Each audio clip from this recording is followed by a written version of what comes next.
We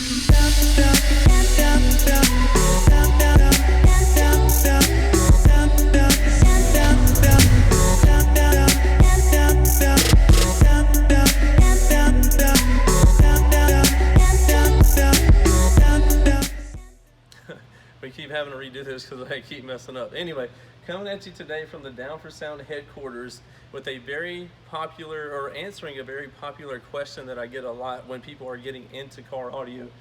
That question is, when do I need to start upgrading my electrical, or do I need to start upgrading it? And if so, when? Like, so at what power range, like what amp range do I need to start upgrading my electrical?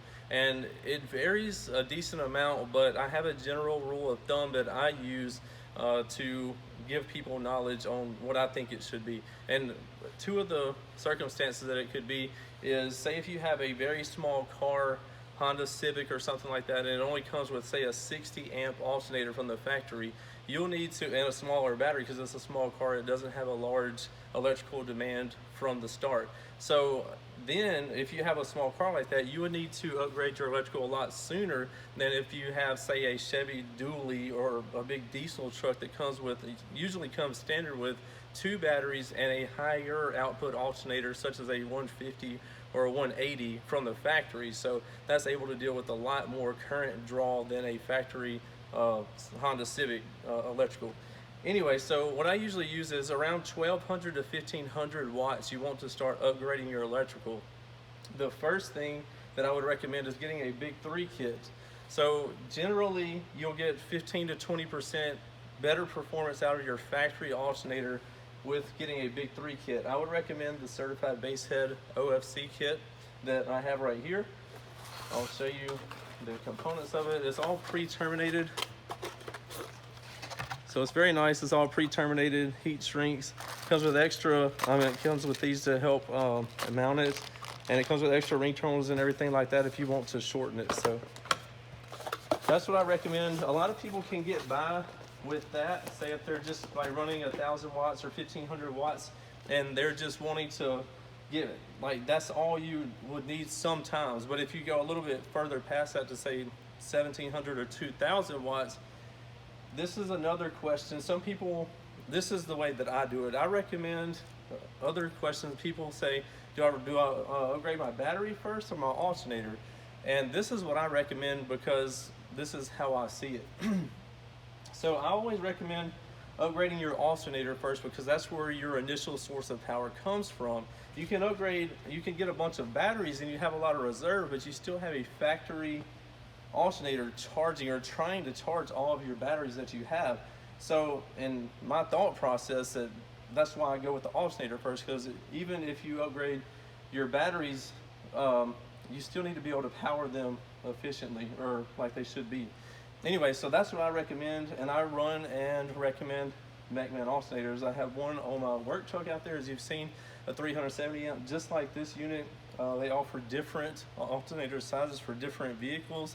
You won't be able to get such a big alternator. Say if you have a Honda Civic, you may only be able to get a 240 amp or something like that, just because it's limited on the case size.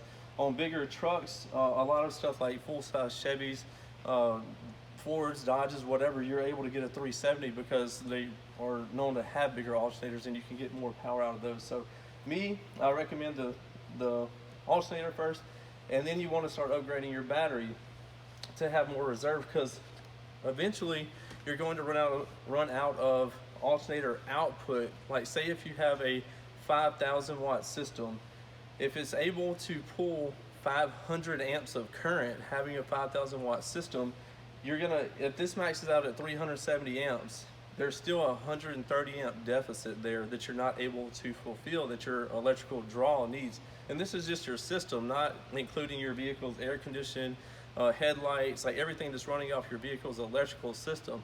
So that's what you have to take into account as well.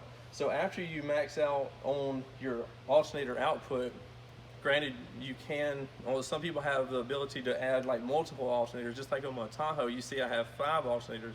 So if you're able to do that, then I recommend doing that. If you're able to, or you have a bracket, or you're somebody that can build you a bracket, I would recommend doing that.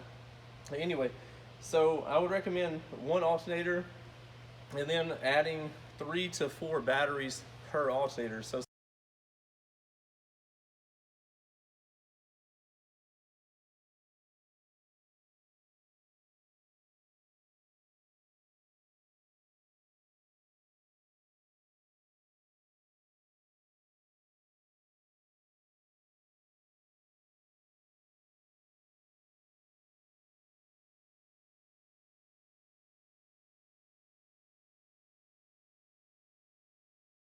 per alternator. So say you're going to run like a 10,000 watt RMS system.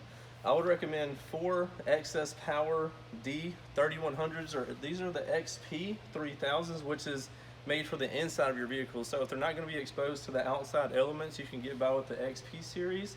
So that's what I would recommend: 1 high output alternator and 3 to 4 of the excess power D3100s or XP 3000s, which is basically the same thing, but it's not as heavy duty as a D3100, which is made to go under the hood of some vehicles or out in the elements. So I hope I've answered some of your questions on like when you need to start upgrading your electrical and why. Another thing, like a question that I get is, why is my headlights dimming? And the reason why is because you are surpassing your electrical, your factory, or it can even be your upgraded electrical. But anyway, generally a person's like, my headlights keep dimming, how do I fix that? Sometimes it's impossible because your current draw can be so massive that it's generally, well, it could be virtually impossible to fix that if it's always surpassing what you have for electrical supply. But anyway, the reason why is because it's passing what you are putting out. So in order to start remedying that or fixing that, you want to have, like, start upgrading your electrical, and eventually, hopefully, you can get it to where it is not dimming, or not dimming so bad. Sometimes even with my Tahoe having a ton of power, electrical power, like my current demand still exceeds my current supply, even though, like, because I'm maxed out on what I can supply it with. So it's like, that's just the way it is. I'm okay with headlights dimming and voltage drop, some voltage drop. Another thing is, you're always going to have some sort of voltage drop. Always, like, some sort of voltage drop. Some people have like a lot less than others, but with your alternator reacts, your alternator puts out power with what is requested of it. So if you don't have your system on or anything like that, and you're going down the road and your electrical demand is only 50 amps, your alternator is only putting out 50 amps. But say if you put on a song and it instantly draws 350 amps of current from your electrical system, say you're at 14.5 volts and then you instantly get hit with a 350 amp draw, your alternator is not going to instantly put that out. It has to react to that draw that has just been requested of it. So there's always going to be a slight dip in your voltage. So a lot of people freak out about this, but I'm like, it's not a big deal, man. Like, it's okay to have a little bit of a voltage drop for a little bit while your alternator wakes up for a second and is like, okay, I need to go to work. I need to put out a lot more that's being requested, that was being requested at 50 amps. So don't freak out if you have some sort of little voltage drops or dips. Totally normal. It'll come back if you have the correct electrical for it. So anyway, I'm gonna try to keep this simple. That's about all on this. If you have any other questions, just put them in the comments below. I'm gonna do a lot better this year on trying to answer questions, like I did all the wiring diagrams for the single sub and the dual sub wiring diagrams. So if you have any other questions, this is a very popular question that I get asked a lot. So I wanted to go over this. I've done it in the past, but I probably had 5,000 subscribers when I did that video. So I wanted to make an updated video for you guys. And yeah, if you need anything electrical wise, Beckman alternators, certified base head big 3 kits and wire, excess power batteries, they're all available at downforsoundshop.com, your #1 source for all of your car audio needs. We'll see you in the next video.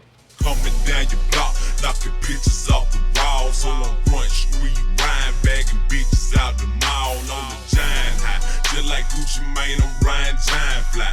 You should see they head turn when I ride flying.